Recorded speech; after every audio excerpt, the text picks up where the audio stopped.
Her hands were stained with engine, grease, her smile as bright as the afternoon sun.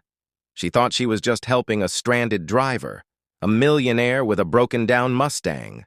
But the moment his eyes landed on the small silver ring on her finger, everything shifted.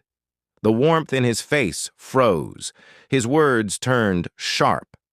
And in that instant, she realized this wasn't about the car at all. It was about her. What could a simple ring reveal that would make a stranger's kindness vanish into cold suspicion? It was a warm Saturday afternoon, the kind where the air smelled faintly of cut grass and gasoline. Ava, 17, had always been the kind of girl who fixed things: bicycles, lawn mowers, even her neighbor's old radio. Cars were her favorite, her late father had taught her how to handle a wrench before she could even ride a bike, and she carried that skill like a badge of pride.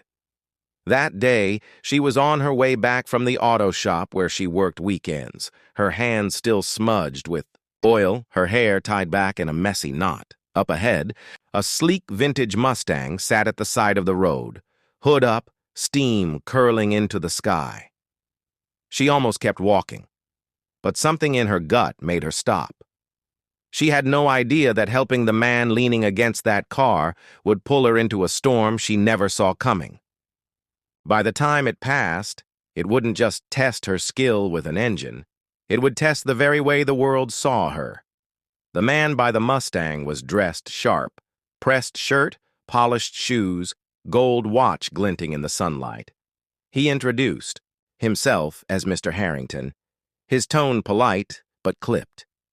Ava could tell he wasn't used to asking for help, but when she glanced at the engine, she saw the problem instantly. She rolled up her sleeves and got to work, the smell of burnt oil mixing with the scent of his expensive cologne. At first, he watched in silence, arms crossed, a faint smile tugging at the corner of his mouth. But then his gaze shifted to her. Left hand, the ring, a simple silver band she'd inherited from her grandmother. His smile faltered. His eyes narrowed. "Where did you get that?" he asked, his voice sharper now. Ava blinked, confused. "It was my grandmother's," she said quietly, still tightening the bolts. Something in him changed. He stepped closer, his shadow falling over her. "You mean that woman was your grandmother?" The way he said that made her stomach twist. She didn't know what he meant, at least not yet, but she felt the sting in his tone. Moments later, another car pulled up. A man in a security uniform stepped out, eyes scanning her from head to toe, pausing on her dark skin and oil-stained clothes. Harrington didn't ask him for help with the Mustang. He pointed at her. "Check her out. That ring looks stolen." The words hit Ava like a punch. Stolen? She had never even taken a stick of gum without paying for it. She tried to explain, her voice shaking, but the guard's hand hovered near his holster. People slowed their cars to watch. A mother walking with her child pulled them closer, whispering something Ava couldn't hear. Her mind raced. She could leave the tools and walk away. But the way the guard looked at her made it clear that walking away might not be an option. The air was thick with unspoken accusations, the kind that couldn't be wiped away with proof. Because in that moment, it wasn't about the car or the ring. It was about who they thought she was. And as Harrington's eyes bore into her, Ava realized something chilling. This was only the beginning. The guard's voice cut through the air like a blade. "Step away from the car. Hands where I can see. Them!" Ava froze, wrench still in her grip, her pulse thundering in her ears. The heat of the asphalt rose through her shoes, but the chill in their eyes was worse. Harrington stood behind the guard, arms folded, lips curved into a smirk that told her he'd already decided she was guilty. "Drop it," the guard barked, nodding toward the wrench. Ava hesitated, long enough for him to take a step closer, his hand grazing the butt of his holstered weapon. Phones came up from the sidewalk. Strangers recording, whispering, passing judgment without knowing a single truth about her. Her mind flashed to her grandmother's hands, worn and warm, slipping. the ring onto her finger the night before she died. "Never take this off," she'd said. "It's part of who you are." And now, this moment, this crowd, wanted to rip that piece of her away. "I'm not stealing," Ava said, her voice trembling but loud enough to carry. "This is mine." The guard's expression didn't change. He stepped closer until she could see her own reflection in his sunglasses. "That's not what he says," he replied, jerking his head toward Harrington. Ava's chest tightened. She could feel the weight of history pressing on her, every story she'd heard, every warning she'd been given about moments like this.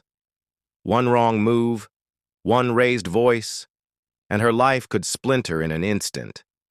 And then, through the tense silence, a voice rang out from the crowd. "I saw her. She stopped to help you. Why are you treating her like this?" All eyes turned. Harrington's smirk faltered. The guard stiffened. For the first time since it began, Ava felt the balance shift, just a fraction.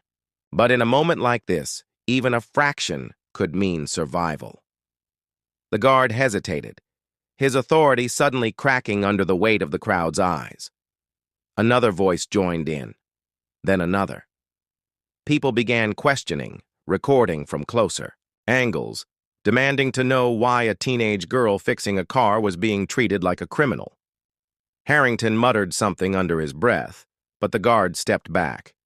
No apology, just a retreat, as if ending it quietly could erase what had just happened. Ava stood there, her hands still shaking, the wrench heavy in her palm. She slipped it into her bag. Not because the car was fixed, it wasn't, but because she knew she could never work on it again without remembering this moment. Harrington climbed into his car without a word, the engine roaring to life, leaving behind nothing but exhaust and silence. For the rest of the day, Ava kept replaying it in her mind, the look on his face when he saw the ring, the certainty in his voice when he accused her, the way the guard's hand had hovered near his weapon. She realized this wasn't about a piece of jewelry. It wasn't even about her.